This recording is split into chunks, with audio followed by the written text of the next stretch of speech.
Hey everyone, welcome back to the channel. Today, we're diving into a deeply moving and internationally acclaimed novel, Please Look After Mom by South Korean author Shin Kyung-Sook.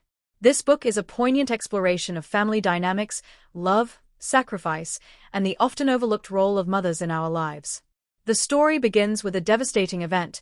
Mom goes missing in a crowded Seoul subway station. As her family searches for her, they are forced to confront their own regrets, memories, and the ways they've taken her for granted. Told through multiple perspectives, including Mom herself, the novel unravels the layers of her life, revealing her quiet sacrifices and unspoken struggles. Shin Kyung-Sook's writing is lyrical and emotional, pulling you into the heart of a family's love and loss. It's a story that will make you reflect on your own relationships and the people who have shaped your life. If you're looking for a book that's both heartbreaking and heartwarming, Please Look After Mom is a must-read. Don't forget to like, comment, and subscribe for more book recommendations and discussions. Let me know in the comments if you've read this book or if you have any similar recommendations. Thanks for watching, and I'll see you in the next video. Nobody knows. It's been 1 week since Mother went missing. The family is gathered at your eldest brother Hyunko's house, bouncing ideas off each other. You decide to make flyers and hand them out where Mother was last seen. The first thing to do, everyone agrees, is to draft a flyer. Of course, a flyer is an old-fashioned response to a crisis like this. But there are few things a missing person's family can do, and the missing person is none other than your mother. All you can do is file a missing person report, search the area, ask passers-by if they have seen anyone who looks like her. Your younger brother, who owns an online clothing store, says he posted something about your mother's disappearance, describing where she went missing. He uploaded her picture and asked people to contact the family if they'd seen her. You want to go and look for her in places where you think she might be. But you know how she is, she can't go anywhere by herself. In this city, Hyunko designates you to write up the flyer. Since you write for a living, you blush, as if you were caught doing something you shouldn't. You aren't sure how helpful your words will be in finding Mother. When you write 24 July 1938 as Mother's birth date, your father corrects you, saying that she was born in 1936. Official records show that she was born in 1938, but apparently she was born in 1936. This is the first time you've heard this. Your father says everyone did that back in the day, because many children didn't survive their first 3 months. People raised them for a few years before making it official. When you're about to rewrite 38 as 36, Hyunko says you have to write 1938, because that's the official date. You don't think you need to be so precise when you're only making homemade flyers and it isn't like you're at a government office. But you obediently leave 38, wondering if 24 July is even Mother's real birthday. A few years ago, your mother said, "We don't have to celebrate my birthday separately. Father's birthday is 1 month before Mother's. You and your siblings always went to your parents' house in Cheongguk for birthdays and other celebrations. Altogether, there were 22 people in the immediate family. Mother liked it when all of her children and grandchildren gathered and bustled about the house. A few days before everyone came down, she would make fresh kimchi, go to the market to buy beef, and stock up on extra toothpaste and toothbrushes. She pressed sesame oil and roasted and ground sesame and perilla seeds, so she could present her children with a jar of each as they left. As she waited for the family to arrive, your mother would be visibly animated, her words and her gestures revealing her pride. When she talked to neighbors or acquaintances in the shed, Mother kept glass bottles of every size filled with plum or wild strawberry juice, which she made seasonally. Mother's jars were filled to the brim with tiny fermented fish or anchovy paste or fermented clams that she was planning to send to the family in the city. When she heard that onions were good for one's health, she made onion juice, and before winter came, she made pumpkin juice infused with liquor ice. Your mother's house was like a factory. She prepared sauces and fermented bean paste and hulled rice, producing things for the family year-round. At some point, the children's trips to Cheongguk became less frequent, and Mother and Father started to come to Seoul more often. And then you began to celebrate each of their birthdays by going out for dinner. That was easier. Then mother even suggested, Let's celebrate my birthday on your father's. She said it would be a burden to celebrate their birthdays separately, since both happen during the hot summer, when there are also two ancestral rites only 2 days apart. At first, the family refused to do that, even when mother insisted on it, and as she balked at coming to the city, a few of you went home to celebrate with her. Then you all started to give mother her birthday gift on father's birthday. Eventually, quietly, mother's actual birthday was bypassed. Mother, who liked to buy socks for everyone in the family, had in her dresser a growing collection of socks that her children didn't take. Name, Park So-nyo. Date of birth, 24 July 1938, 69 years old. Appearance, short, salt and pepper permed hair. Prominent cheekbones, last seen wearing a sky blue shirt, a white jacket and a beige pleated skirt. Last seen, Seoul Station subway. Nobody can decide which picture of mother you should use. Everyone agrees it should be the most recent picture.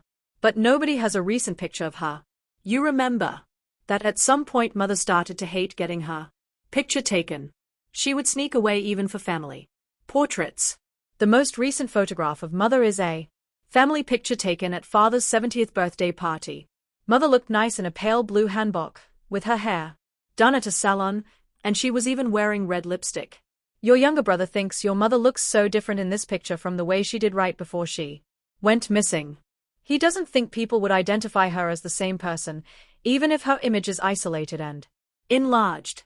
He reports that when he posted this picture of her, people responded by saying, "Your mother is pretty, and she doesn't seem like the kind of person who would get lost." You all decide to see if anyone has another picture of mother. Hyun-Cole tells you to write something more on the flyer. When you stare at him, he tells you to think of better sentences, to tug on the reader's heartstrings. Words that would tug on the reader's heartstrings? When you write, "Please help us find our mother," he says it's too plain. When you write, "Our mother is missing," he says that mother is too formal, and tells you to write, "Mum." When you write, "Our mum is missing," he decides it's too childish. When you write, "Please contact us if you see this person," he barks, "What kind of writer are you?" You can't think of a single sentence that would satisfy Hyun-Cole. Your second eldest brother says, "You'll tug on people's heartstrings if you write that there will be a reward." When you write, "We will reward you generously," your sister-in-law says you can't write like that. People take notice only if you write a specific amount. So how much should I say? 1 million won. That's not enough. 3 million won. I think that's too little, too. Then 5 million won. Nobody complains about 5 million won. You write, "We will reward you with 5 million won," and put in a full stop. Your second eldest brother says you should write it as reward 5 million won. Your younger brother tells you to put million won in a bigger font. Everyone agrees to email you a better picture of mother if they find something. You're in charge of adding more to the flyer and making copies, and your younger brother volunteers to pick them up and distribute them to everyone in the family. When you suggest, "We can hire someone to give out flyers," Hyun-Cole says, "We're the ones who need to do that. We'll give them out on our own if we have some free time during the week, and all together over the weekend." You grumble, "How will we ever find mother at that rate?" "We're already doing everything we can," Hyun-Cole retorts. "What do you mean, we're doing everything we can?" "We put ads in the newspaper." "So doing everything we can is buying ad space." "Then what do you want to do?" "Should we all quit work tomorrow and just roam around the city?" "If we could find mother like that, I'd do it." You stop arguing with Hyun-Cole, because you realize that you're pushing him to take care of everything, as you always do. Leaving father at Hyun-Cole's house, you all head home. If you don't leave then, you will continue to argue. You've been doing that for the past week. You'd meet to discuss how to find mother, and one of you would unexpectedly dig up the different ways someone else had wronged her in the past. The things that had been suppressed, that had been carefully avoided moment by moment, became bloated, and finally you all yelled and smoked and banged out the door in a rage. When you first heard mother had gone missing, you angrily asked why nobody from your large family went To pick her and father up at Seoul Station. And where were you? Me? You clammed up. You didn't find out about Mother's disappearance until she'd been gone 4 days. You all blamed each other for Mother going missing, and you all felt wounded. Leaving Hyung-Ko's house, you take the underground home but get off at Seoul Station, which is where Mother vanished. So many people go by, brushing your shoulders. As you make your way to the spot where Mother was last seen, you look down at your watch. 3 o'clock. The same time Mother was left behind. People shove past you. As you stand on the platform where Mother was wrenched from Father's grasp, not a single person apologizes to you. People would have pushed by like that as your Mother stood there, not knowing what to do. How far back does one's memory of someone go? Your memory of Mother? Since you heard about Mother's disappearance, you haven't been able to focus on a single thought, besieged by long-forgotten memories unexpectedly popping up, and the regret that always trailed each memory. Years ago, a few days before you left your hometown for the big city, Mother took you to a clothing shop at the market. You chose a plain dress, but she picked one with frills on the straps and hem. What about this one?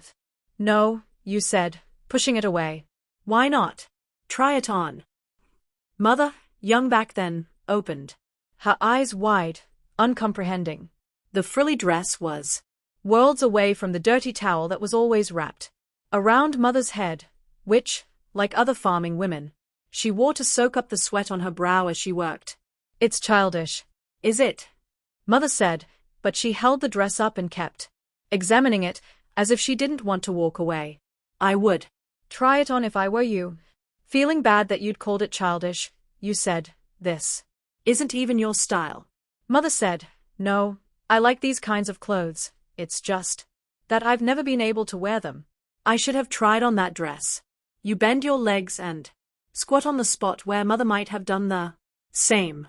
A few days after you insisted on buying the plain dress, you arrived at this very station with Mother. Holding your hand tightly, she strode through the sea of people in a way that would intimidate even the authoritative buildings looking on from above, and headed across the square to wait for Hyung-Ko under the clock tower. How could someone like that be missing? As the headlights of the train enter the station, people rush forward, glancing at you sitting on the ground, perhaps irritated that you're in the way. As your mother's hand got pulled away from father's. You were in China.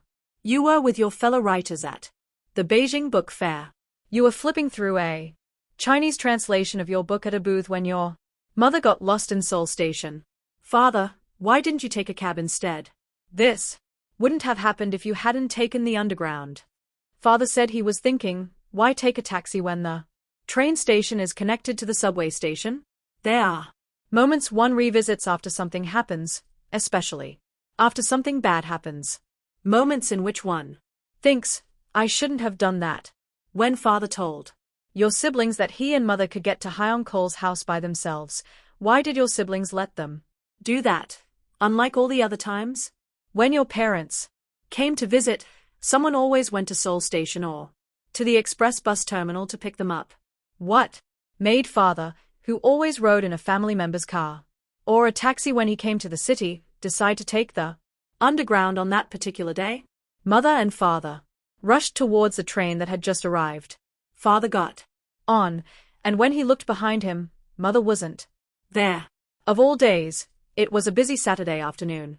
Mother was pulled away from father in the crowd, and the train left as she tried to get her bearings. Father was holding mother's bag. So, when mother was left alone in the station with nothing, you were leaving the book fair, heading towards Tiananmen Square.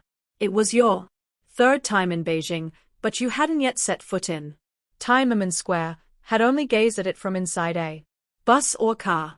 The student who was guiding your group offered to take you there before going to dinner, and your group decided it was a good idea. What would your mother have been doing by herself in Seoul Station as you got out of the cab in front of the Forbidden City? Your group walked into the Forbidden City but came right back out. That landmark was only partially open, because it was under construction, and it was almost closing time. The entire city of Beijing was under construction to prepare for the Olympic Games the following year. You remembered the scene in the last Emperor, where the elderly Puyi returns to the forbidden city, his childhood home, and shows a young tourist a box he had hidden in the throne. When he opens the lid Of the box, his pet cricket from his youth is inside, still alive.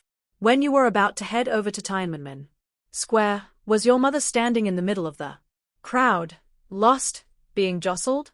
Was she waiting for someone to come and get her? The road between the forbidden city and Tiananmen Square was under construction, too. You could see the square, but you could get only there through a convoluted maze. As you watched the kites floating in the sky in Tiananmen Square, your mother might have collapsed in the passageway in despair, calling out your name. As you watched the steel gates of Tiananmen Square open and a squadron of police march forth, legs raised high, to lower the red national flag with 5 stars, your mother might have been wandering through the maze inside Seoul Station. You know this to be true, because that's what the people who were in the station at that time told you. They said they saw an old woman walking very slowly, sometimes sitting on the floor or standing vacantly by the escalators. Some saw an old woman sitting in the station for a long time, then getting on an arriving train. A few hours after your mother disappeared, you and your group took a taxi through the nighttime city to bright, bustling Snack Street and, huddled under red lights, tasted proof Chinese liquor and ate piping hot crab sort ed in chili oil. Father got off at the next stop and went back to Seoul Station, but mother wasn't there anymore. How could she get so lost just because she didn't get on the same car? There are signs all over the place. Mother knows how to make a simple phone call. She could have called from a phone booth. Your sister-in-law insisted that something had to have happened to your mother, that it didn't make sense that she couldn't find her own son's house just because she failed to get on the same train as father. Something had happened to mother. That was the view of someone who wanted to think of mother as the old mother. When you said, mother can get lost, you know, your sister-in-law widened her eyes in surprise. You know how mother is these days, you explained, and your sister-in-law made a face, as if she had no idea what you were talking about. But your family knew what mother was like these days, and knew that you might not be able to find her. When was it you realized that mother didn't know how to read? You wrote your first letter when you jotted down what mother dictated to send to Hyung-Cole, soon after he moved to the city. Hyung-Cole graduated from high school in the small village you were all born in, studied at home for the civil service exam for a year, and went to the city for his first assignment.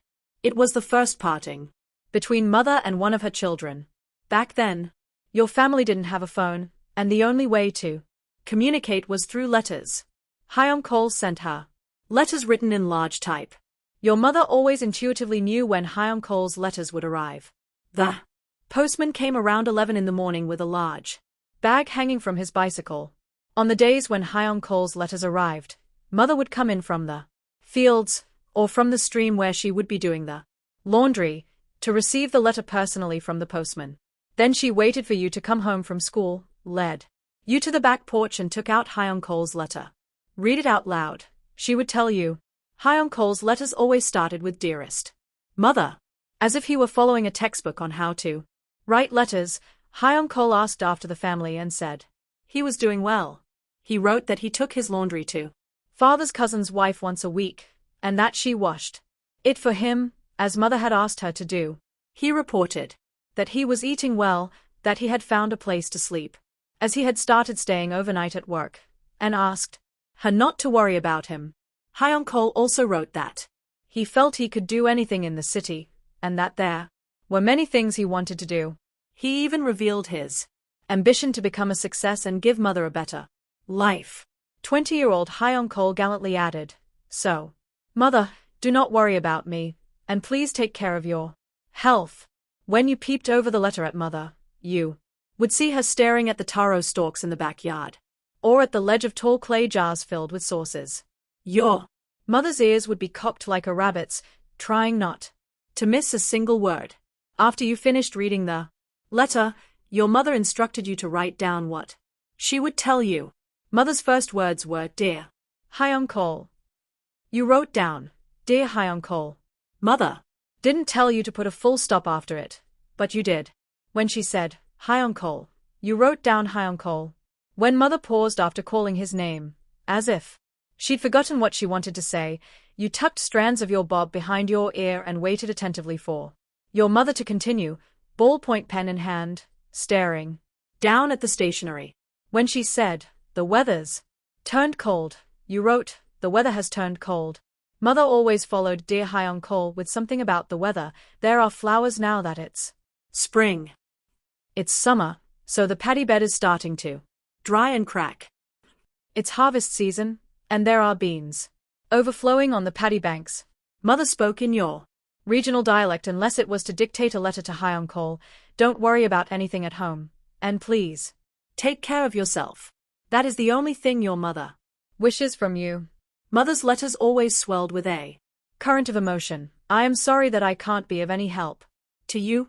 As you carefully wrote down mother's words, she would shed a fat tear. The last words from your mother were always the same: make sure you eat all your meals. Mother, as the third of 5 children, you witnessed mother's sorrow and pain and worry when each of your older brothers left home. Every morning at dawn after Hyung-Sook left, mother would clean the surface of the glazed clay sauce jars on the ledge in the back yard.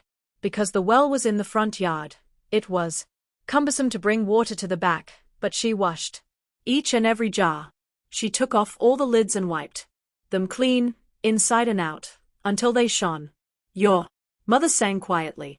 If there were no sea between you and me, there wouldn't be this painful goodbye. Her hands busily dipping the rag in cold water and lifting it out and wringing it and rubbing the jars. Mother sang, I hope you won't leave me one day. If you called to her at that moment, she would turn around with tears welling in her big guileless eyes. Mother's love for Hyung-Sook was such that she used to make a bowl of ramen only for him when he came home after remaining at school till late at night to study. Later, when you brought that up sometimes, your boyfriend, Yubin, would reply, it's just ramen, what's the big deal? What do you mean, what's the big deal? Ramen was the best thing back then. It was something you ate in secret so you wouldn't have to share it. Even though you explained its significance, he, a city boy, seemed to think it was nothing. When this new delicacy called ramen entered your lives, it overwhelmed every dish mother had ever made. Mother would buy ramen and hide it in an empty jar in the row of clay jars, wanting to save it for Hyung-Sook. But even late at night, the smell of boiling ramen would nudge you and your siblings awake. When mother said sternly, you all go back to bed, you would all look at Hyung-Sook, who was about to eat. Feeling sorry, he would offer each of you a mouthful. Mother would remark, how is it that you all come so quickly when it has to do with food, and fill the pot with water, make another ramen, and divide it among you and your siblings. You would be so pleased, each holding a bowl filled with more soup than noodles. After Hyung-Sook had left for the city, when mother reached the clay jar she used to hide the ramen in, she would call out, Hyung-Sook, and sink down, her legs giving way. You would slip the rag from mother's grasp, lift her arm up, and drape it around your shoulder. Your mother would break out in sobs, unable to control her overflowing feelings for her firstborn. When mother sank into sorrow after your brothers left, the only things you could do for her were to read your brother's letters out loud, and to slip her responses into the postbox on the way to school. Even then, you had no idea that she had never once set foot in the world of letters. Why did it never occur to you that mother didn't know how to read or write, even when she relied on you as a child, even after you read her the letters and wrote replies for her? You took her request as just another chore, similar to heading out to the garden to pick some mallow or going to buy some paraffin. Mother must not have given that task to anyone else after you left home. Because you never received a letter from her. Was it because you didn't write to her? It was probably because of the phone. Around the time you left for the city, a public phone was installed in the village headman's house. It was the first phone in your birthplace, a small farming community where, once in a while, a train would clatter along tracks that stretched between the village and the vast fields. Every morning, the villagers heard the headman testing the mic, then announcing that so and so should come over to answer a call from Seoul. Your brothers started to call the public phone. After the phone Was installed, people who had family in other cities paid attention to the microphone, even from paddies or fields, wondering who was being sought. either a mother and daughter know each other very well, Or they are strangers. until last autumn, you thought you knew your mother. Well, what she liked, what you had to do to appease her. When she was angry, what she wanted to hear. If someone Asked you what mother was doing, you could answer in 10 seconds, she's probably drying ferns, since it's Sunday. she must be at church. But last autumn, your belief that You knew her was shattered. you went for a visit without announcing it beforehand, and you discovered that you Had become a guest. Mother was continually embarrassed. About the messy yard or the dirty blankets. At one point, she grabbed a towel from the floor and hung it up, and when food dropped on the table, she picked it up quickly. She took a look at what she had in the fridge, and even though you tried to stop her, she went to the market. If You are with family, you needn't feel embarrassed about leaving the table and cleared after a meal and going to do something else. You realized you'd become a stranger as you watched Mother try to conceal her messy everyday life. Maybe you'd become a guest even before then, when you moved to the city. After you left home, your mother Never scolded you. Before, Mother would reprimand you harshly if you did something even remotely wrong. From when you were young, mother always addressed you as you, girl. Usually she said that to you and your sister, when she wanted to differentiate between her daughters and sons, but your mother also called you, girl, when she demanded that you correct your habits, disapproving of your way of eating fruit, your walk, your clothes, and your style of speech. But sometimes she would become worried and look closely into your face. She studied you with a concerned expression when she needed your help to pull flat the corners of starched blanket covers, or when she had you put kindling in the old-fashioned kitchen furnace to cook rice.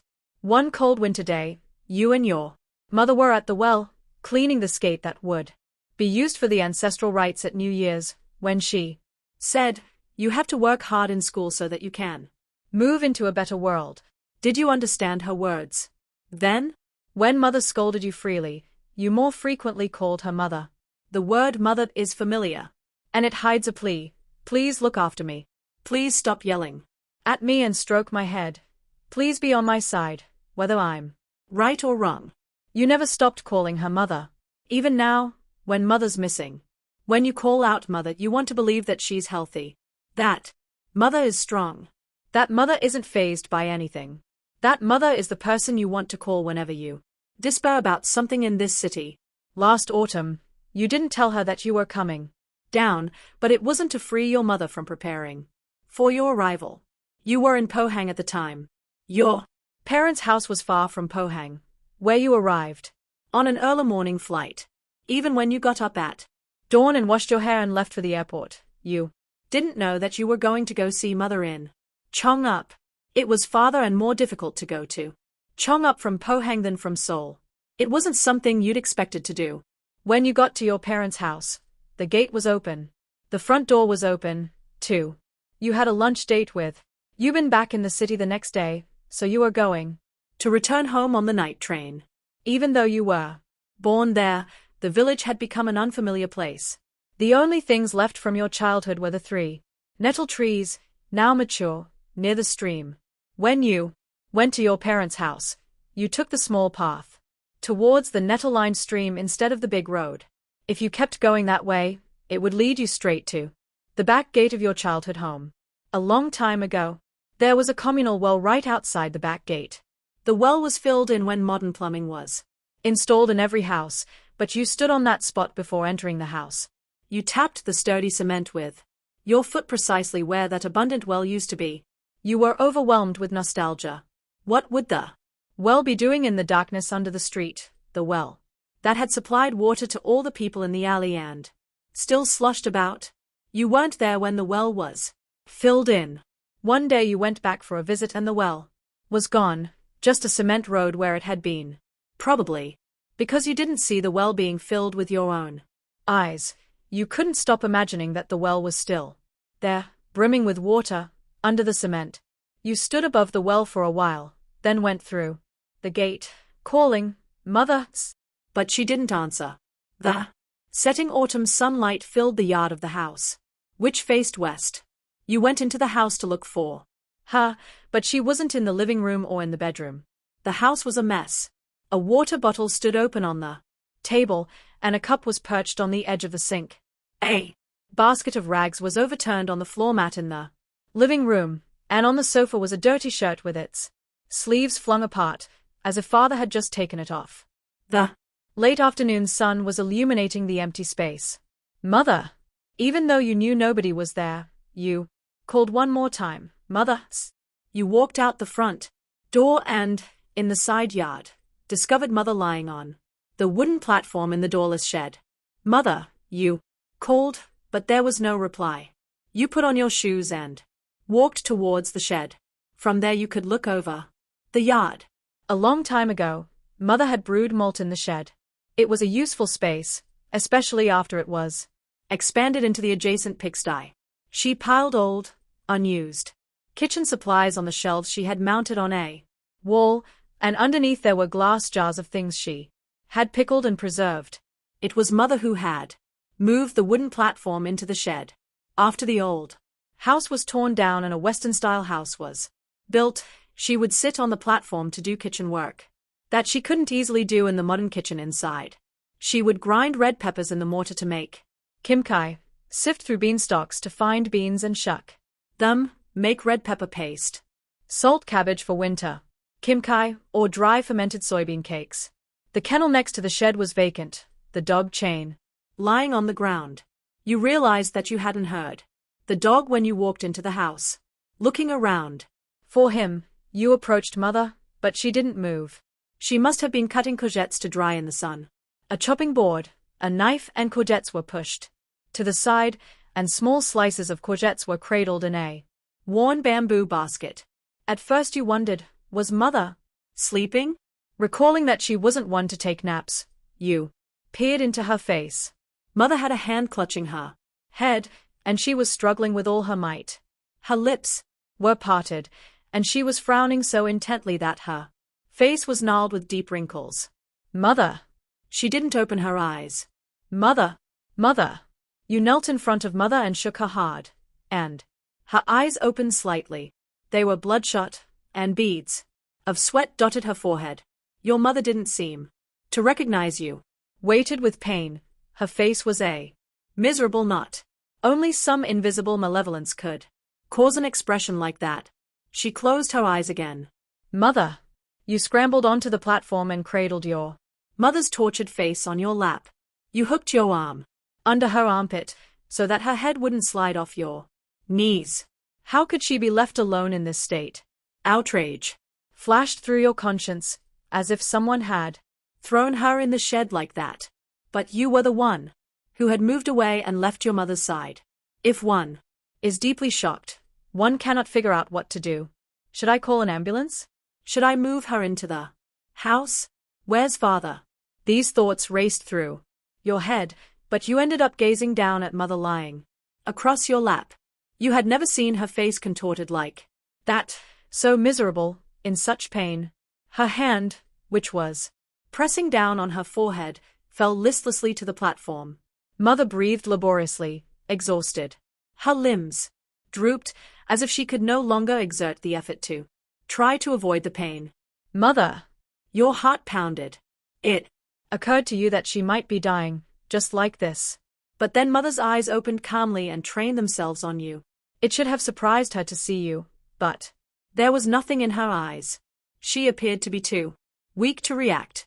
A while later, she called your name, her face dull, and she mumbled something faintly. You leaned in. "When my sister died, I couldn't even cry."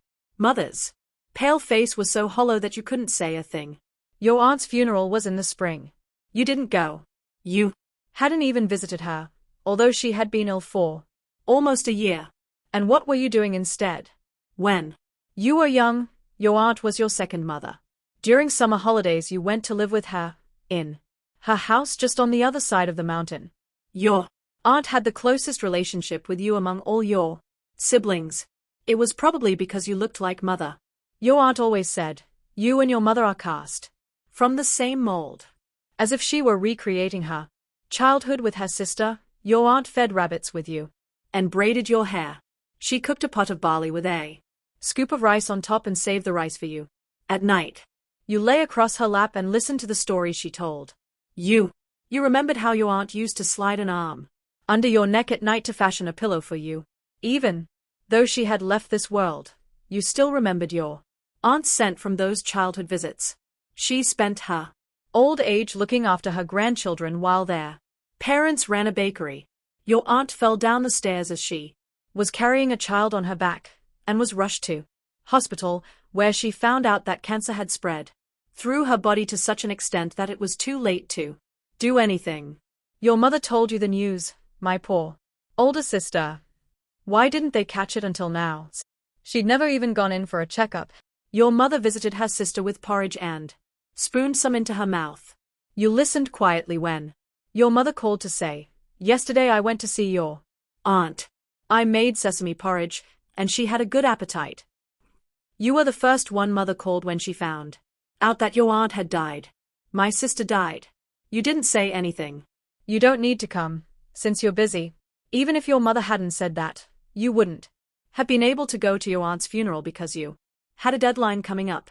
Hi uncle, who went to the funeral, told you that he had been worried that mother would be devastated, but she didn't cry, and she told him she didn't want to go to the burial grounds.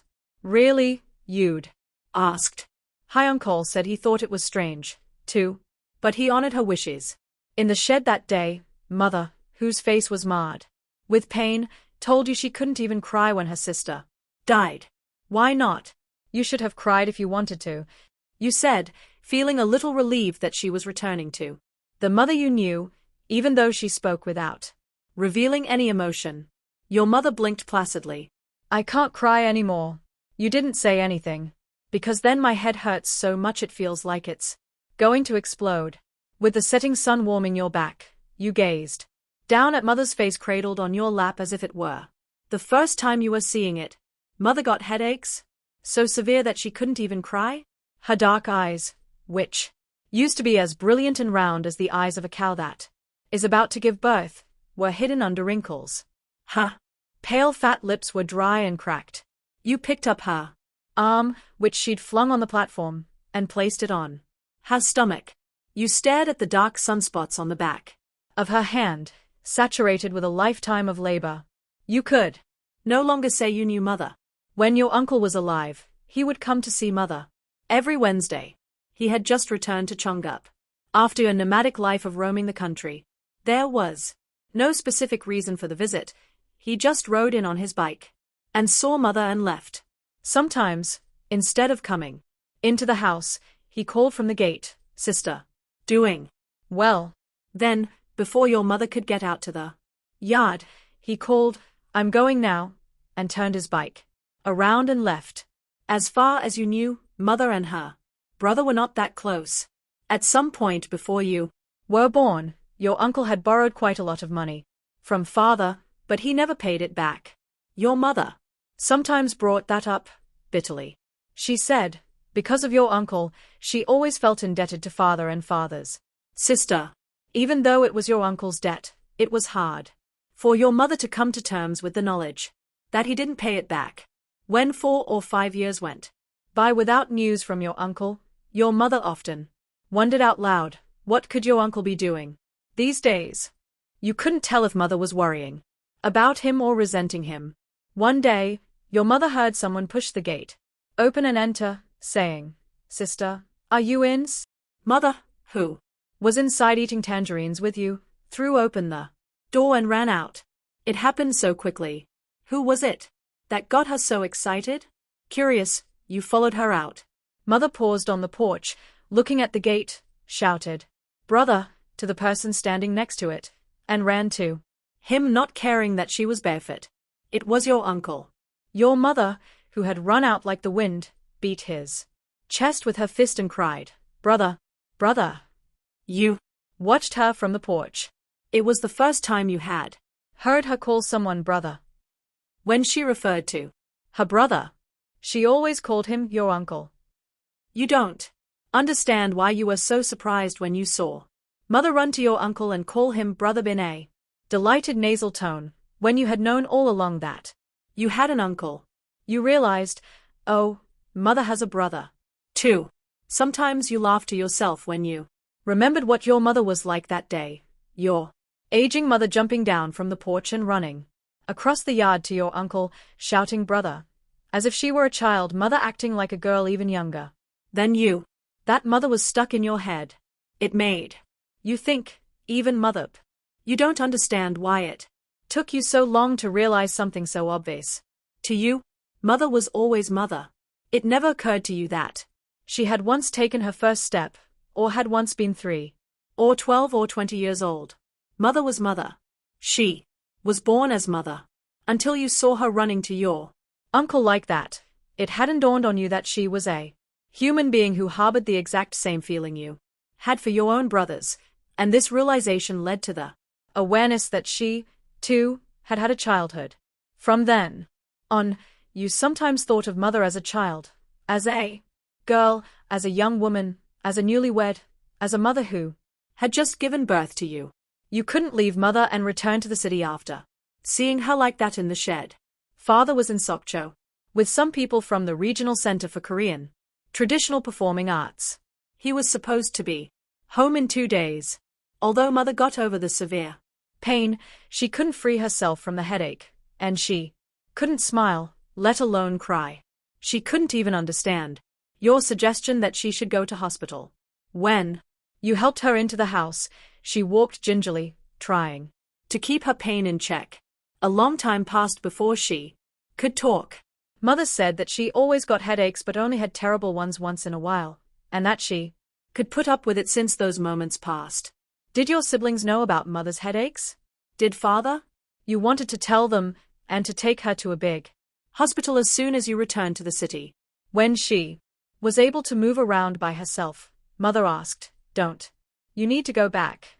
At some point your visits home had become shorter. You would come for only a few hours and return to the city. You thought of your date the next day, but told your mother that you were going to stay the night.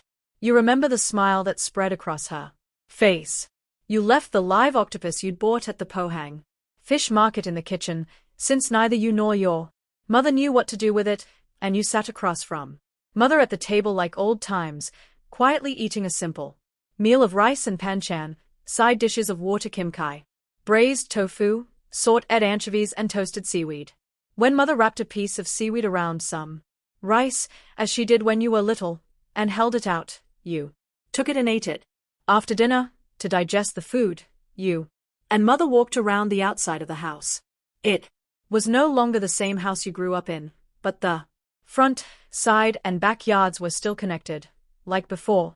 In the backyard, on the ledge, there were still so many tall clay jars. When you were young, they were filled with soy sauce, red pepper paste, salt, and bean paste, but now they were empty. As the two of you walked, mother sometimes leading and sometimes falling behind, she suddenly asked you why you'd come home. I went to Pohang. Pohang is far from here? Yes, it's farther to come here from Pohang than from Seoul. Yes, it is. What made you come here from Pohang, when it seems like you don't ever have time to visit? Instead of answering, you grabbed mother's hand, desperately, as if you were grasping for a lifeline in the darkness, because you didn't know how to explain your emotions. You told mother that in the early morning you had gone to lecture at a Braille library in Pohang. A Braille library? Mother asked. Braille is what the blind read with their fingers. Mother nodded. As you circled the house, you told mother about your trip to Pohang. For a few years, the Braille library had been asking you to visit, but each time, you couldn't because of a previous engagement. In early spring, you'd received another call. You had just published your latest work. The librarian told you that they wanted to publish your newest book in Braille. Braille. You didn't know much about it, except that it was the language of the blind, as you told mother. You listened to the librarian, impassively, as if you were hearing about a book you hadn't yet read. The librarian said they wanted your permission If the librarian hadn't said permission, you might not have agreed to go to the Braille library. That word permission moved you. Blind people wanted to read your book, they were asking for your permission to recreate your book in a language only they could communicate through. You answered, sure, suddenly feeling powerless. The librarian said that the book would be completed by November, and that Braille Day was also in November. He said they would appreciate it if you could come that day and participate in the dedication ceremony for the book. You wondered how things had got to that point, but you couldn't go back on your sure. It probably helped that it was early spring, and November seemed far away. But time passed. Spring passed, summer came and went, autumn came, and soon enough it was November. And then that day had arrived. Most things in the world are not unexpected if one thinks carefully about them. Even something one would call unusual, if one thinks about it, it's really just a thing that was supposed to happen. Encountering unusual events often means you didn't think things through. Your trip to the Braille library and the events that occurred there were all things you could have predicted if you'd really thought about the Braille library. But you were busy in the spring, summer, and autumn.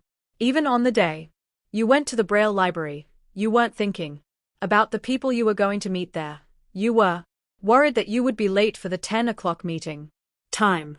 You barely made it onto the 8 a.m. flight, then arrived in Pohang, took a cab to the Braille library, and went to the waiting room.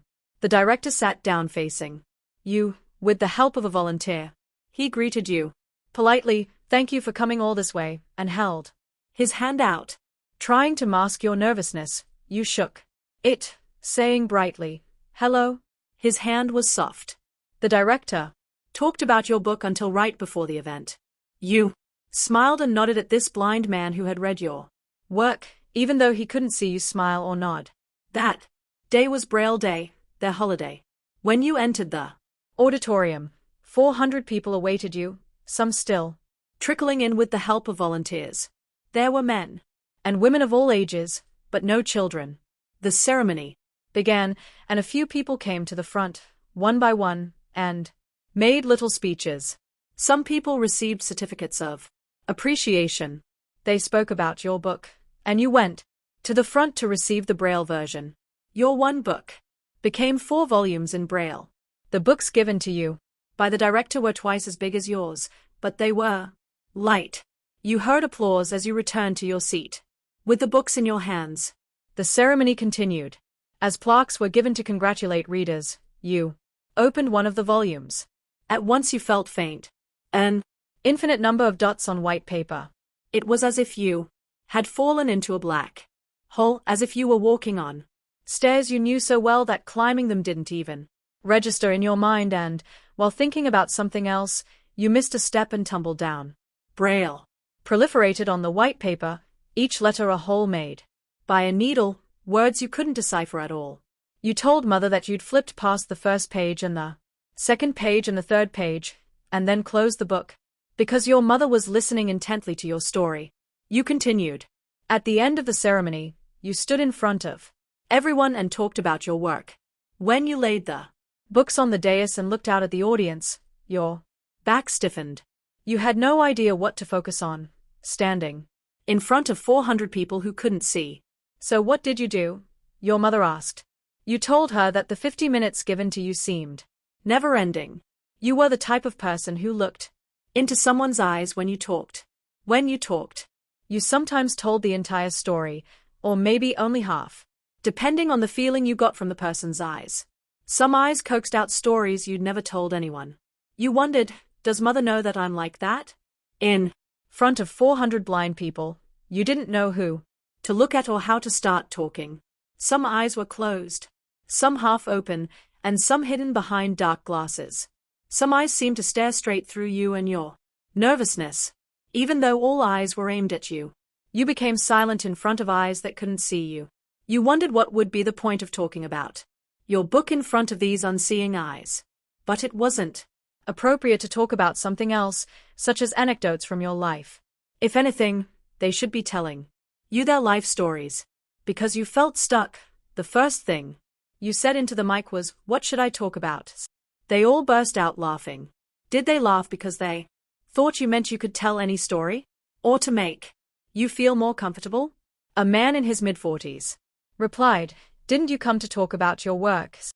The man's eyes were pointed at you but were closed. Focusing on them, you started to talk about the inspiration behind the book, the things you experienced emotionally during its writing and the hopes you had for the book after you were done. You were surprised. Of all the people you'd met, they listened to your words the most intently. They demonstrated with their bodies that they were listening. Carefully. One person was nodding, and another pushed one foot forward, and someone else was leaning into the person in front of him. Even though you couldn't understand a word of their writing system, they had read your book and asked questions and shared their thoughts. You told Mother that they revealed such positive feelings about that book, more than anyone else you had encountered. Mother, who was listening quietly, said, "Still, even they've read your book." A short silence flowed between you and Mother. Mother asked you to go on. You continued. When you stopped talking, one person raised his hand and asked if he could ask a question. You told him to go ahead. Even though he's blind, he said traveling was his hobby. Mother, you were stunned. Where would a blind person travel? He said he'd read something you had written a long time ago that was based in Peru. The character in the novel went to Machu Picchu, and there was a scene where a train went backwards. He said after he read that he wanted to ride that train in Peru. He asked if you had personally ridden the train. It was a work you had written over 10 years ago. You, who had such a bad memory that you often opened the refrigerator door and forgot why you had opened it, and would stand there for a while with the chill of the fridge washing over you, until you gave up and shut the door, started to talk about Peru, where you had traveled before you wrote that book. Lima, Cusco, dubbed the belly button of the universe. San Pedro Station, where you took the train to Machu Picchu at dawn. About the train that started forward and jerked back many times before starting off to Machu Picchu. You told Mother the names of the places and mountains that I'd forgotten about poured out, feeling friendship from eyes that had never seen, eyes that seemed to understand and accept any flaw of yours. You said something you had never said about that book. Mother asked, "What was it?" I said if I were to write it again I don't think I would. Write it like that? Is that such a big deal to say? She asked. Yes, because I was rejecting what exists. Mother gazed at you in the darkness and said, "Why do you hide those words? You have to live free, saying whatever you feel," and pulled her hand from your grasp and rubbed your back. When you were a child, she used to wash your face the same way, with her big soothing hands. You tell such good stories, she said. Me? Mother nodded. Yes, I liked it. She liked my story? You were moved. You knew that. What you'd said wasn't all that good. It was just that you were talking to her differently after your experience at the Braille Library. After you'd left home for the city, you'd always talked to her as if you were angry at her. You talked back to her, saying, "What do you know, Mother? Why would you do that?" As a mother, you'd rebuke. "Why do you want to know?" you retorted coldly. After you figured out that Mother no longer had the power to scold you, if she asked, "Why are you going there?" you replied curtly, "Because I have to." Even when you had to take a plane because your book was being published in another country, or you had to go abroad for a seminar. When she asked, "Why are you going there?" you stiffly replied, "Because I have business to take care of." Mother told you to stop taking planes. If there's an accident, 200 people die at once. It's because I have work to do, you'd say. If Mother asked, "Why do you have so much work?" you replied, sullenly, "Yes, all right, Mother." It was difficult to talk to her about your life, which had nothing to do with hers. But when you talked about feeling lost seeing the Braille version of your book, and the mounting panic you felt standing in front of 400 blind people, she listened as intently as if her headache had gone away. When was the last time you'd told Mother about something that had happened to you? At a certain point, the conversations between you and Mother became simplified. Even that was not done face to face, but by telephone. Your words had to do with whether she ate, whether she was healthy, how father was, that she should be careful not to catch cold, that you were sending money. Mother talked about how she made Kim Kai and sent some, that she had strange dreams, that she sent rice, or fermented bean paste, that she'd brewed. Mother worked to send you, and that you shouldn't turn off your phone because the messenger would call before delivering all these packages. Carrying a paper bag that held your Braille books. You said goodbye to the people at the Braille library. You still had 2 hours to kill before your return flight. You remembered standing at the dais and looking out the window, averting your gaze from those blind eyes, and seeing the harbor dotted with boats. You thought, well, since there's a harbor, there's got to be a fish market. You took a cab and asked to be taken there. You like to visit the market whenever you have time to spare in a place you've never been. Even on a weekday, the fish market was bustling. Outside the market you saw too people cutting apart a fish that was as big as a car.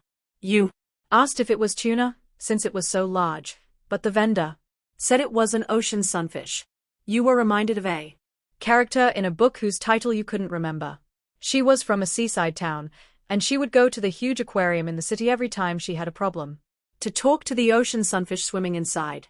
She would complain that her mother took all her life savings and went off with a younger man to a different city, but then, at the end, would say, "But I miss my mother.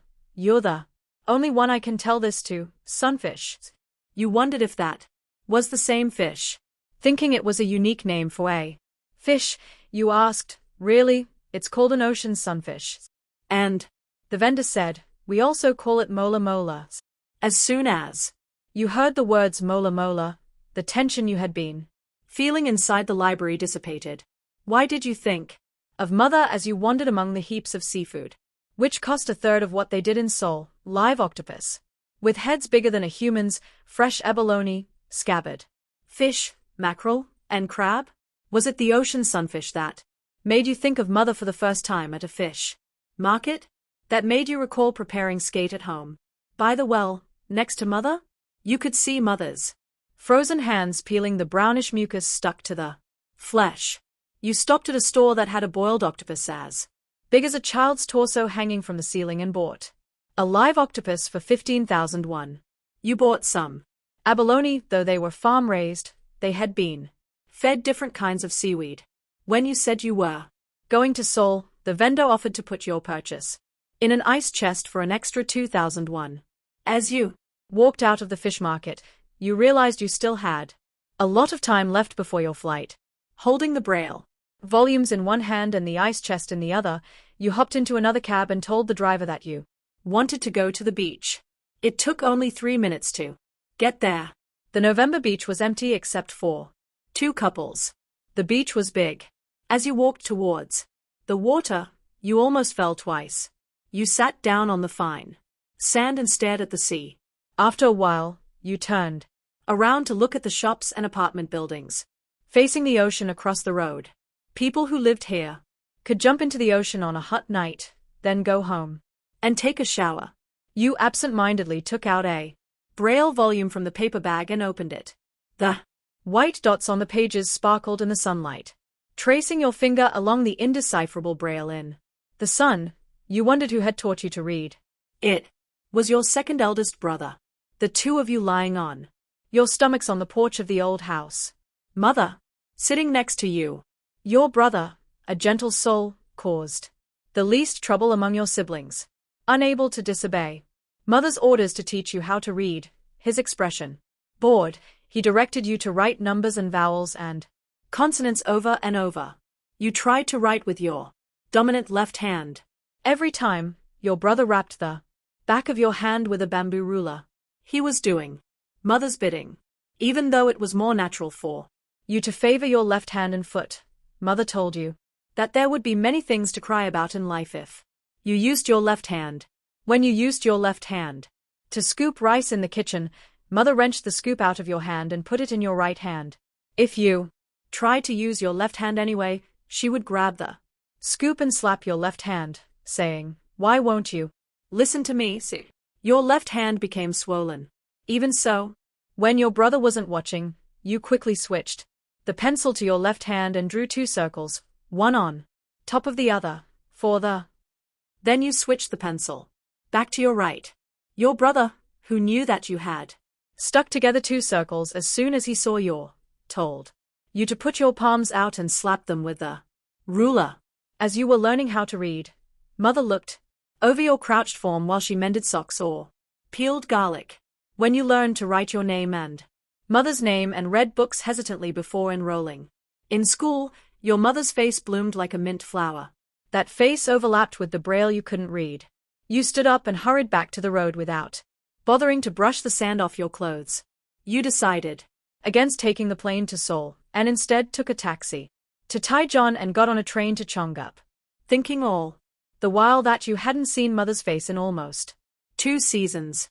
You remember classroom from long ago. It was a day when the 60 or so kids filled out applications for middle school. If you didn't write an application that day, you were not going to middle school. You were one of the kids not working on an application. You didn't completely understand what it meant that you would not be going on to middle school. Instead, you were feeling guilty. The night before, Mother had yelled at Father, who was ill in bed. She had shouted at him, "We don't have anything, so how is that girl going to survive in this world if we don't send her to school?" Father got up and left the house, and Mother lifted a squat table from the floor and threw it into the yard in frustration. What's the point of having a household when you can't even send your kids to school? I might as well break it all. You wished she would calm down. You didn't mind not going to school.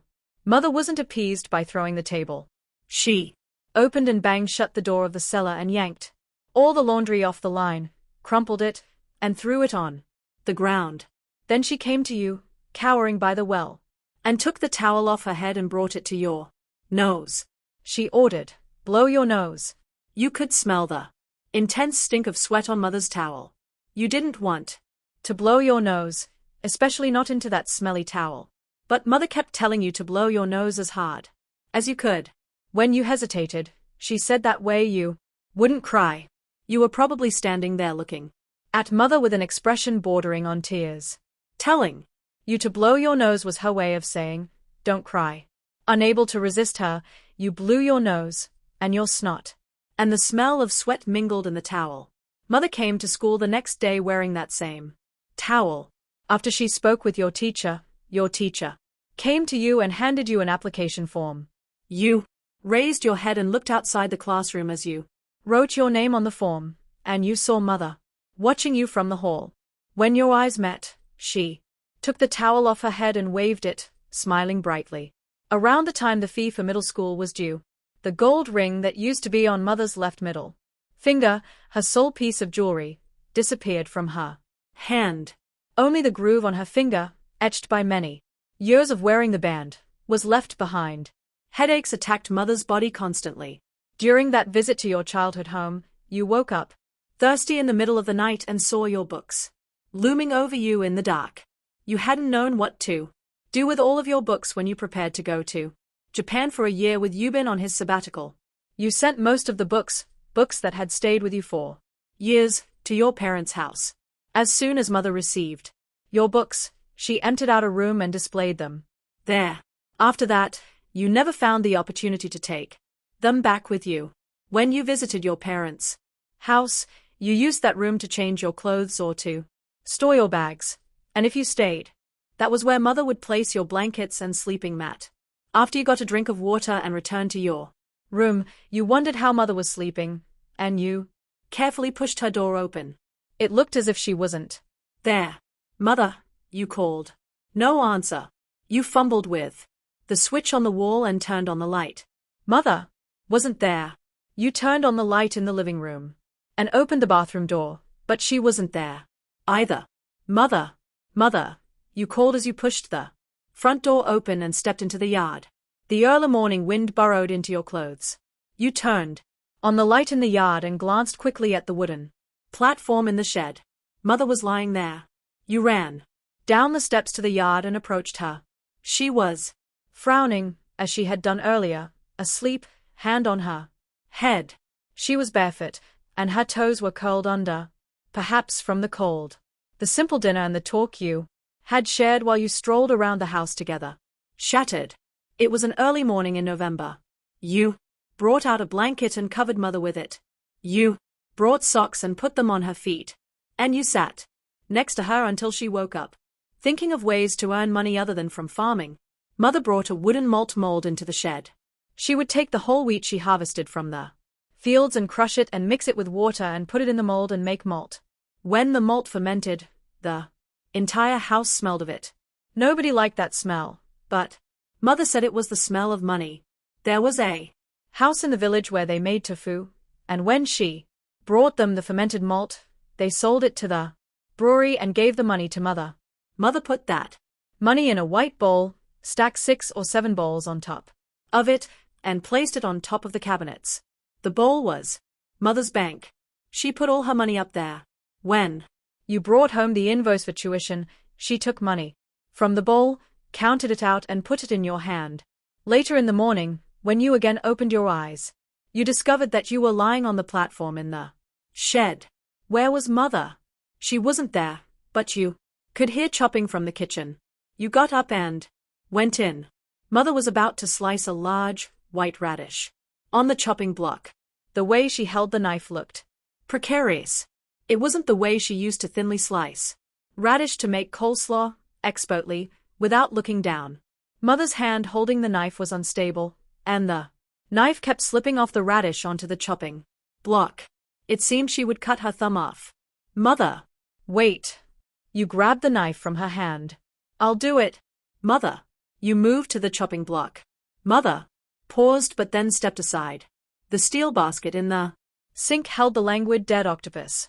There was a stainless steel steamer on the gas range. She was going to put a layer of radish on the bottom of the steamer and steam the octopus.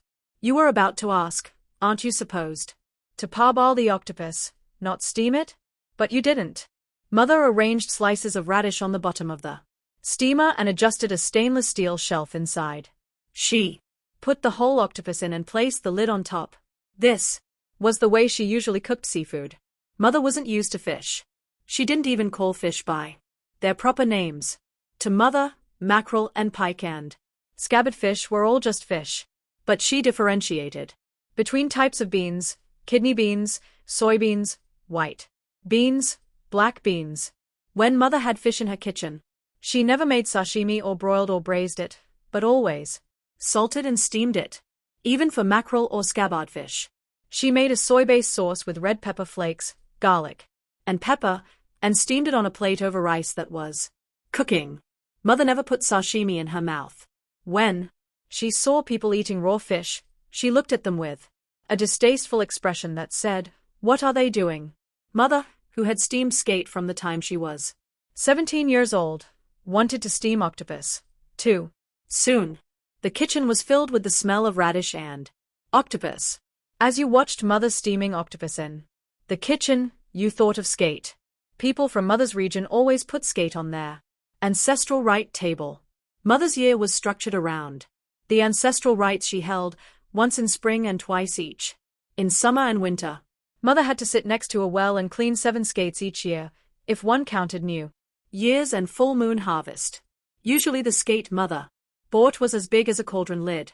When your mother went to the market and bought a red skate and dropped it next to the well, this meant that an ancestral rite was approaching. It was hard work to clean skate for the winter ancestral rites, in weather that instantly turned water into ice. Your hands were small, and Mother's were thickened from labor. When Mother made a slit with the knife in the skin of the skate with her red, frozen hands, your young fingers pulled the membranes off. It would have been easier if they came off in one piece, but they would fall off in sections. Mother would make another slit in the fish, and the whole process would be repeated. It was a typical winter scene, you and your mother squatting by the well, which was covered in thin ice, skinning the skate. The cleaning of the skate repeated itself each year, as if someone were rewinding film. One winter, Mother gazed at your frozen hands as you sat across from her and declared, "Who cares if we don't skin it?" Stopped what she was doing, and confidently cut the fish into chunks. It was the first time that the ancestral rite table had seen a skate with its skin on. Father asked, "What's wrong with this skate?"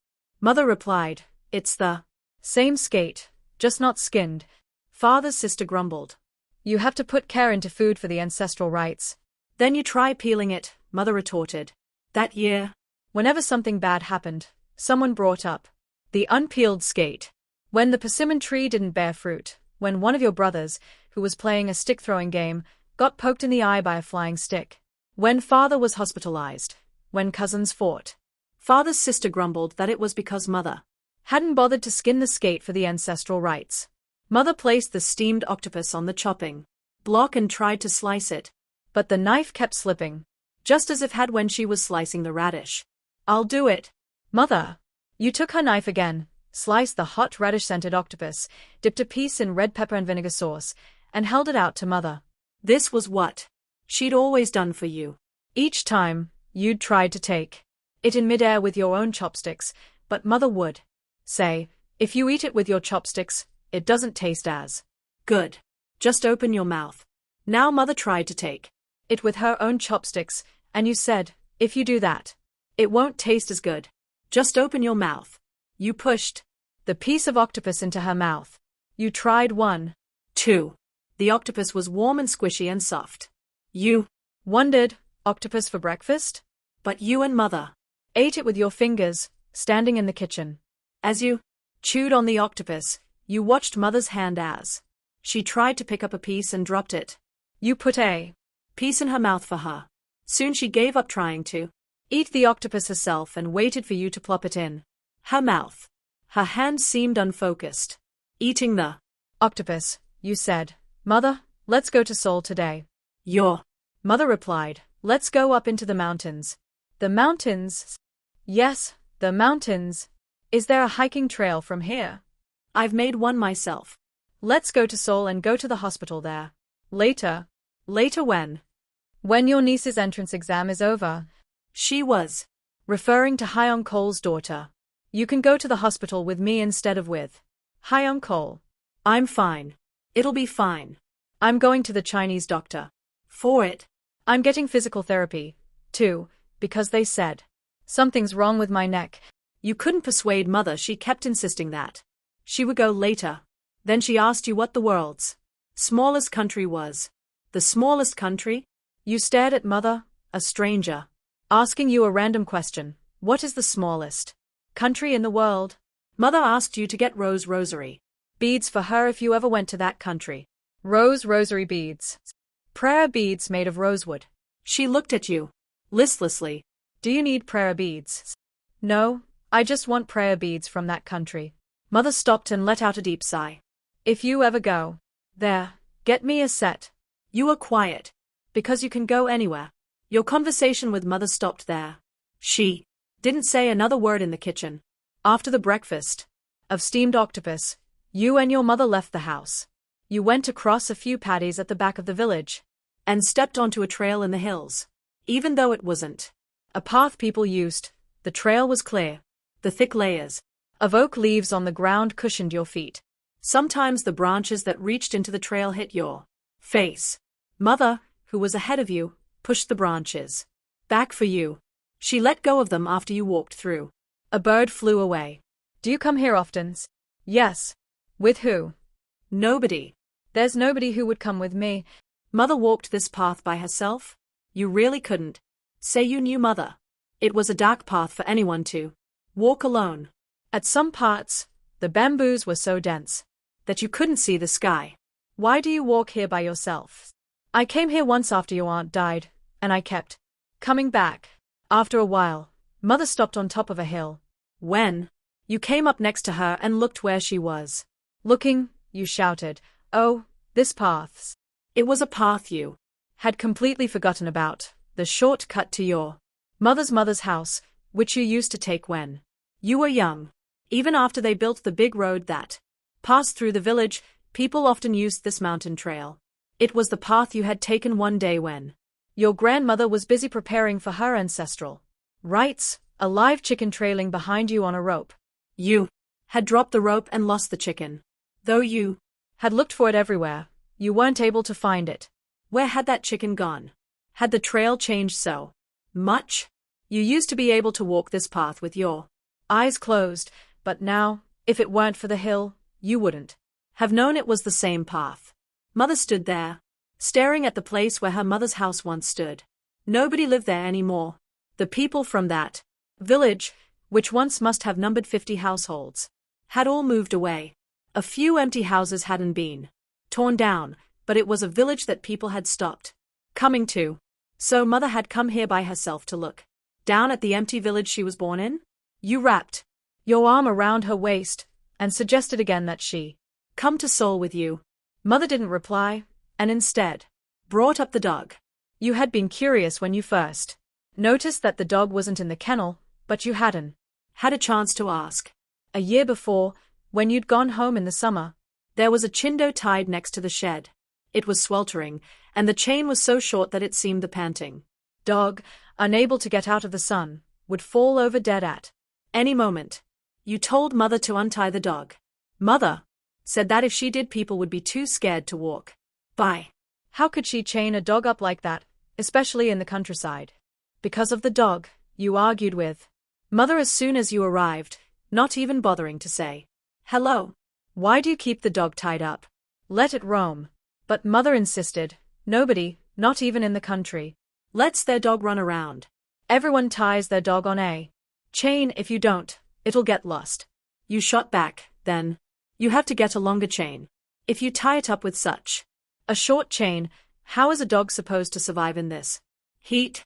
Do you treat it like that just because it can't speak up for itself? Mother said that was the only chain in the house. It was the one she had used for the previous dog. Then you can go buy one. Even though you'd come home for the first time in a long while, you drove back to town before setting foot in the house and brought back a chain so long that the dog could wander down the side yard. That's when you realized the kennel was small. You went out again, saying you were going to get another kennel. But Mother stopped you, insisting that there was a carpenter in a neighboring village whom she could ask to build her a new kennel. Your mother couldn't fathom paying for a house for an animal. There are pieces of wood everywhere, and all you need to do is hammer it here and there, and you want to pay money for that? You must have money rotting in your pockets. Later, when you left for the city, you gave her 2 10,001 checks and got her to promise that she would build the dog a big kennel. Mother promised she would. Back in Seoul, you called a few times to make sure that Mother had the kennel built. Though she could have lied, each time she said, I'm going to, I'll do it soon. The fourth time you called and heard the same answer, your anger overflowed. I gave you the money for it and everything. Country people are terrible. Don't you feel bad for the dog? How is it supposed to live in that tiny space, especially in this heat? There's faces inside, and the poor thing has stepped all over it, and you don't even clean it up. How can such a big dog live in such a small contraption? Otherwise, let him roam free in the yard. Don't you feel bad for the dogs? The phone went silent. You started to regret saying that country people were terrible. Mother's angry voice came shooting across the line. You care only about the dog, and not your own mother? Do you think your mother is the kind of person who would abuse a dog? Don't tell me what to do. I'm going to raise it my way. Mother hung up first. You were the one who always hung up first. You would say, Mother, I'll call you back, and then you didn't. You didn't have time to sit and listen to everything your mother had to say. But this time your mother had hung up on you. It was the first time Mother had been so angry with you since you left home. Once you moved out, Mother always said, I'm sorry. She confessed that she'd sent you to live with Hyuncle because she couldn't take care of you well enough. Mother would try as hard as she could to lengthen the call when you phoned. But even though she hung up first, you were more disappointed in the way she was keeping the dog. You were puzzled. How had Mother become that person? She used to look after all the animals in the house. She was the kind of person who would come to Seoul for an extended stay and 3 days later insist on going home to feed the dog. How could she be so clueless? Now? You were annoyed at your mother for becoming so insensitive. A few days later, Mother called. You weren't like this before, but you've become cold. If your mother hangs up like that, you're supposed to call her back. How could you dig in your heels? It wasn't that you had been stubborn, you hadn't had time to think about it for that long. You would remember how Mother had hung up, angry, and think, I should give her a call, but because of one thing or another you would push calling her to the end of your list. Are all educated people like this? Mother snapped and hung up. Around full moon harvest, you went to your parents' house and saw that there was a big kennel next to the shed. On the floor of the kennel was a soft layer of hay. Standing next to you on the hill, your mother started talking. In October, while I was washing rice at the sink to make breakfast, someone kept tapping me on the back. When I looked around, nobody was there. It was like that for 3 whole days. I felt something tapping me, as if they were calling me, but nobody was there when I looked. It must have been the 4th day. As soon as I woke up, I went to the bathroom, and the dog was lying in front of the toilet. You got angry with me last year, saying that I was abusing the dog, but that dog had been wandering around the railroad tracks, covered with mange. I felt bad for him, so I brought him home and tied him up and gave him food. If you don't tie him up, you don't know where he'll go, or whether someone's going to catch him and eat him. That day, he didn't move. At first I thought he was sleeping. He didn't move. Even when I nudged him, he was dead. He'd been eating well and wagging his tail the day before, but he was dead. And he looked peaceful. I don't know how he got loose from the chain. At first he was all bones. He'd fattened up, and his coat was getting shiny. And he was so smart. He would catch moles. Mother paused to sigh. They say that if you take in a person he will betray you, and if you take in a dog he will pay you back. I think the dog went in my place. This time you sighed.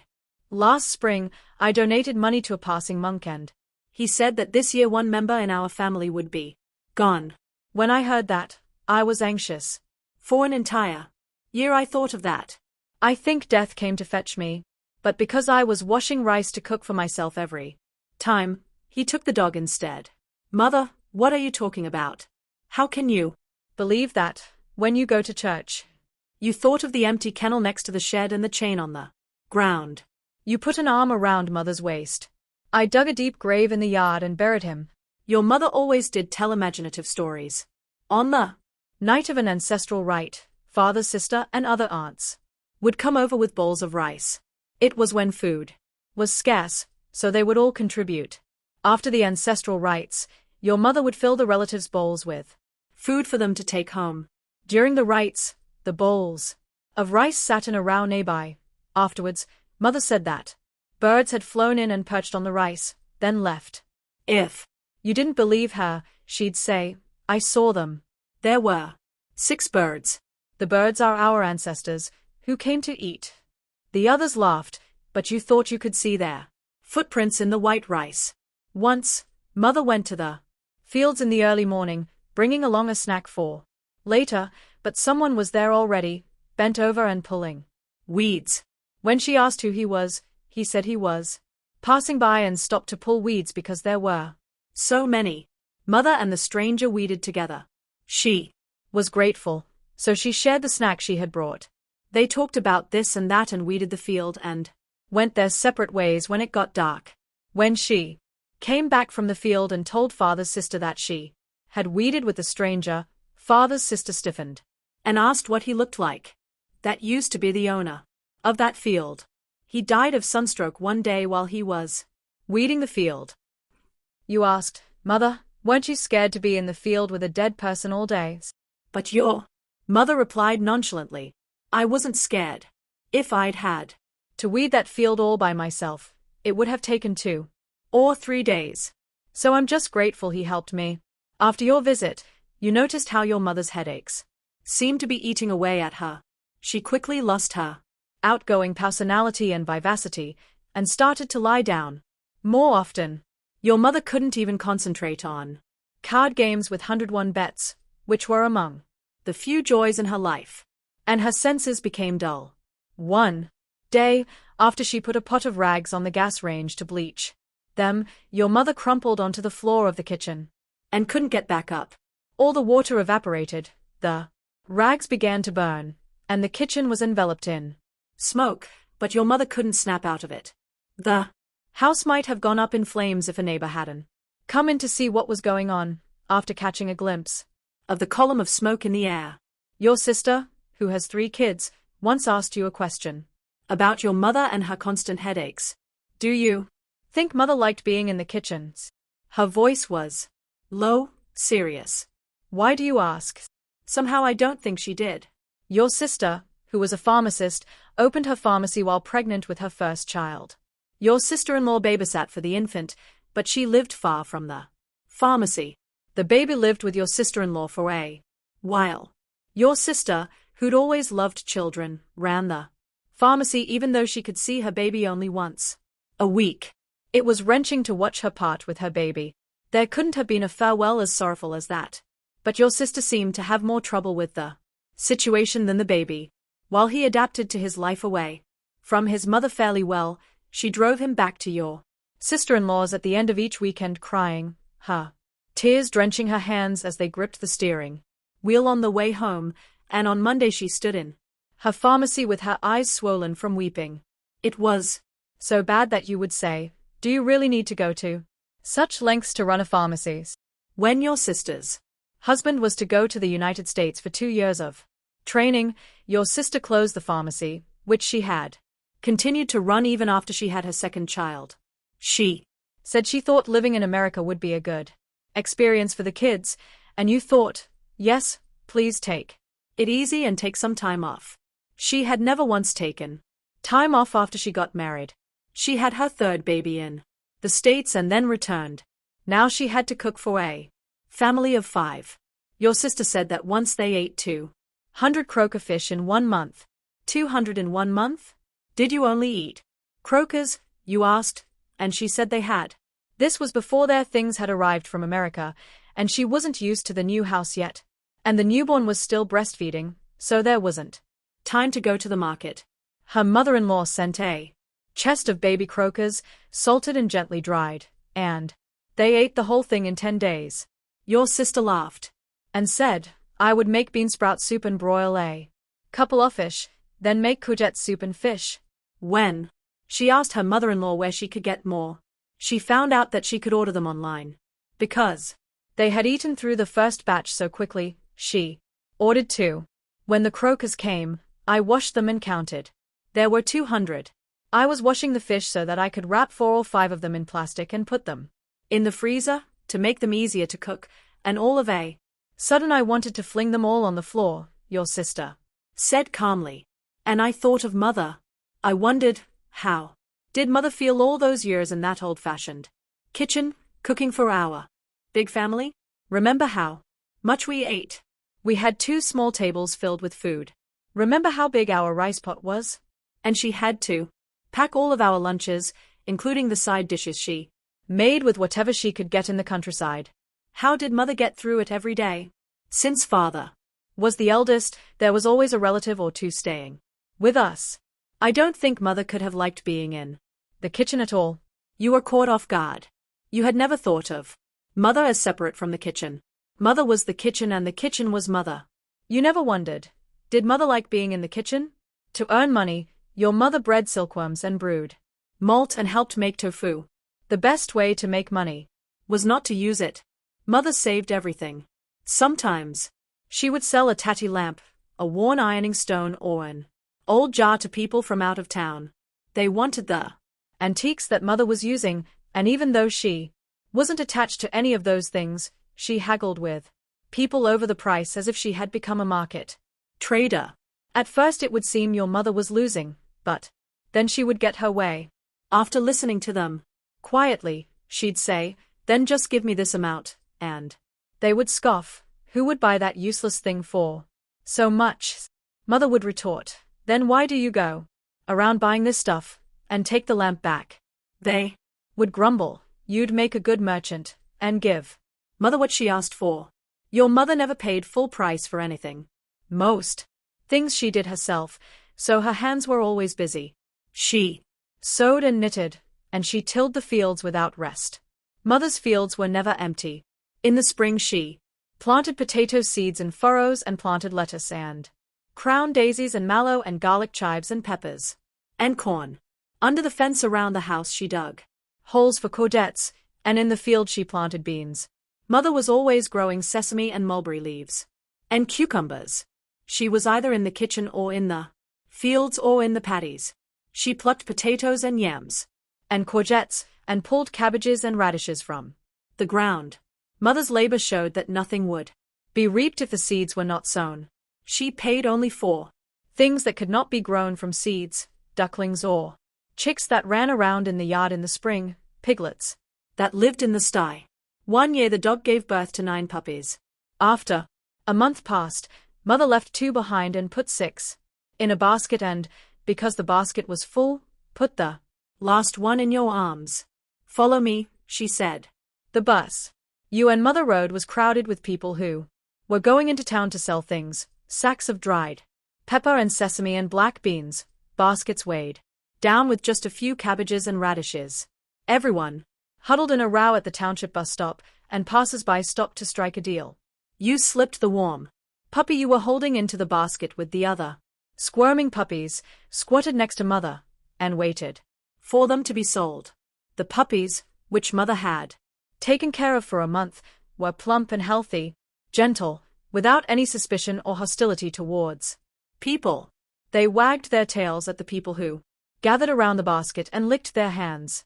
Mother's puppies sold faster than the radishes or the cabbages or the beans. When she sold the last one, she stood up and asked, "What do you want?" You held onto her hand and stared at her, your mother, who had rarely asked you such a thing. I said, "What do you want?" "A book." "A book?" "Yes, a book." Mother acted as if she didn't know what to do. She looked down at you for a minute and asked where they sold books. You took the lead and guided Mother to the bookshop at the entrance of the market, where 5 roads met. Mother didn't go in. "Pick out just one," she said. "And ask how much it is and come tell me." Even when she bought rubber shoes, she made you try on each one, and always ended up paying less than what the shopkeeper wanted, but for a book she told you to pick one, as if she wasn't going to haggle over the price. The bookshop suddenly felt like a prairie to you. You had no idea which book to choose. The reason you wanted a book was that you would read books your brothers brought home from school, but they always took the books away from you before you read them to the end. The school library had different books from the ones that Kyung-Sook brought home. Books like Mrs. Sa Goes to the South or biography of Shin Kyung-Sook.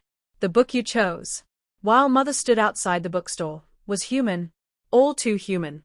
Mother, about to pay for a book that wasn't a textbook for the first time in her life, looked down at the book you'd picked out. "Is this a book you need?" You nodded quickly, worried that she would change her mind. "Actually, you didn't know what this book was. It said that it was written by Nietzsche, but you didn't know who that was. You'd just picked it because you liked the way the title sounded. Mother gave you the money for the book, the full price. On the bus, clasping the book against your chest instead of the puppy, you gazed out the window. You saw an old, stooped woman looking at passers-by desperately, trying to sell the bowlful of sticky rice that remained in her rubber bin. On the mountain path where you could see your grandparents' old village, your mother told you that her father came home when she was 3 years old, who drifted from town to town, digging for gold and coal. He went to work at a construction site for a new train station and got in an accident. Villagers who came to tell grandmother about the accident looked at Mother, running and playing in the yard, and said, "You're laughing even though your father has died, you silly child. You remember that from when you were 3? "I do." Your mother said she was sometimes resentful of her mother, your grandmother. "I'm sure she had to do everything herself as a widow, but she should have sent me to school. My brother went to a Japanese-run school, and my sister did, too, so why did she keep me at home? I lived in darkness, with no light, my entire life." Your mother finally agreed to come to Seoul with you. If you promised not to tell Hyun-Sook. Even when she left the house with you, she kept asking you to promise this. As you went from hospital to find the source of Mother's headaches, a doctor told you something surprising. Your mother had had a stroke a long time ago. A stroke? You said that had never happened. The doctor pointed at a spot on her brain scan and said it was evidence of a stroke. How could she have had a stroke without even knowing about it? The doctor said your mother would have known. Given how the blood was pooled there, she would have felt the shock. The doctor said mother was in constant pain. That mother's body was in constant pain. What do you mean, in constant pain? Mother has always been pretty healthy. Well, I don't think that's true, the doctor said. You felt as if a nail hidden in your pocket had leaped out and ambushed you, stabbing the back of your hand. The doctor drained the blood pooled in mother's brain. But her headaches didn't get better. 1 minute mother would be talking, and the next minute she would be holding her head gingerly, as if it were a glass jar about to break, and she would have to go home and lie down on the wooden platform in the shed. Mother, do you like being in the kitchens? When you asked this once, your mother didn't understand what you meant. Did you like being in the kitchen? Did you like to cook? Mother's eyes held yours for a moment. I don't like or dislike the kitchen. I cooked because I had to. I had to stay in the kitchen so you could all eat and go to school. How could you only do what you like? There are things you have to do whether you like it or not. Mother's expression asked, what kind of question is that? And then she murmured, if you only do what you like, who's going to do what you don't like? So, what, you liked it or not? Mother looked around, as if she was going to tell you a secret, and whispered, I broke jar lids several times. You broke jar lids. I couldn't see an end to it. At least with farming, if you plant seeds in the spring you harvest them in the fall. If you plant spinach seeds, there is spinach. Where you plant corn, there's corn. But there's no beginning or end to kitchen work. You eat breakfast, then it's lunch, and then it's dinner, and when it's bright again it's breakfast. Again. It might have been better if I could have made different side dishes, but since the same things were planted in the fields, I always made the same panchan. If you do that over and over, there are times when you get so sick of it.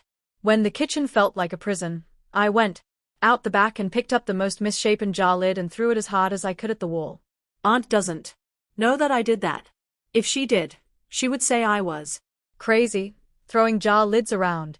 Your mother told you that she would buy a new lid within a few days to replace the one she broke. So, I wasted some money when I went to get the new lid. I thought it was so wasteful and felt terrible, but I couldn't stop.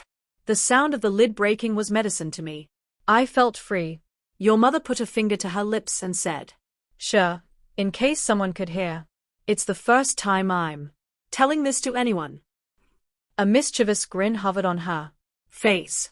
If you don't want to cook, you should try throwing a dish. Even if you're thinking, oh, what a waste, you're going to feel so light. Of course, since you're not married. You wouldn't feel that way anyway. Your mother let out a deep sigh.